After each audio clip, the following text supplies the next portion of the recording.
know what one of my favorite things about the spooky season is? Horror movies. And, true to form, I managed to find a Kamen Rider movie that is exactly that. Kinda. Shin Kamen Rider. No, not that Shin Kamen Rider, I already talked about it.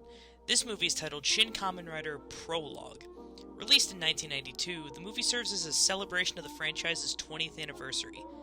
At the time of its release, Kamen Rider as a franchise was going through a rough transition after Kamen Rider Black RX ended in 1989. Ishinomori wanted to make a new special that appealed to older fans of the series, opting to create a darker film that was more violent and bleak compared to anything that came before.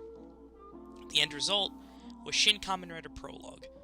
Unfortunately, it never got a proper follow-up outside of a one-off magazine that's meant to promote a line of stylized action figures.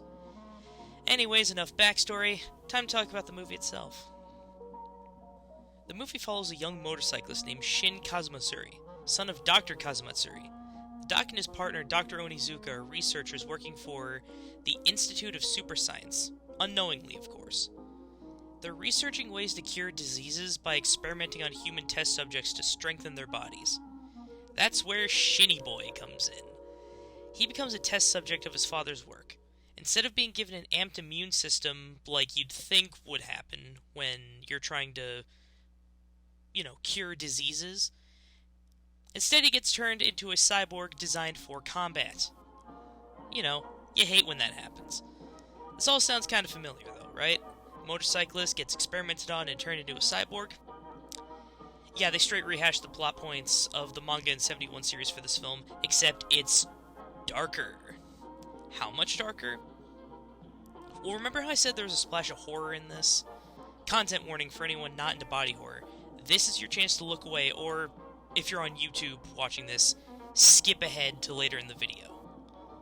So instead of getting a fancy spandex suit and helmet, Shin goes through a Cronenbergian nightmare mutation sequence.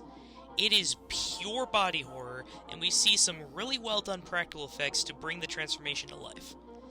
Now, Shin looks like a mutant grasshopper monster who is, for some reason, still classified as a Kamen Rider. Anyways, the rest of the movie is just Shin on the run from the CIA as they think he's the bug monster killing people. Except, Shin thinks he might be the killer since he continues to have dreams of the monster committing its murders, and questions the good faith of both his father as well as his girlfriend, Ai. The big twist, spoilers by the way for a 30-year-old movie, is that Onizuka is the real killer, having turned himself into a cyborg much like Shin, using grasshopper telepathy, which is a thing for some reason, to communicate with Shin during the killings. Onizuka just straight dies in a fire, and the only enemy left is a robot for some reason. Shin's adventure comes to an end when his pregnant girlfriend dies, and he's carrying her away down a tunnel, guided by the telepathic projection of his unborn half-grasshopper fetus child. Where are they going? Who knows, and who really cares anymore? That, my friends, was Shin Kamen Rider Prologue.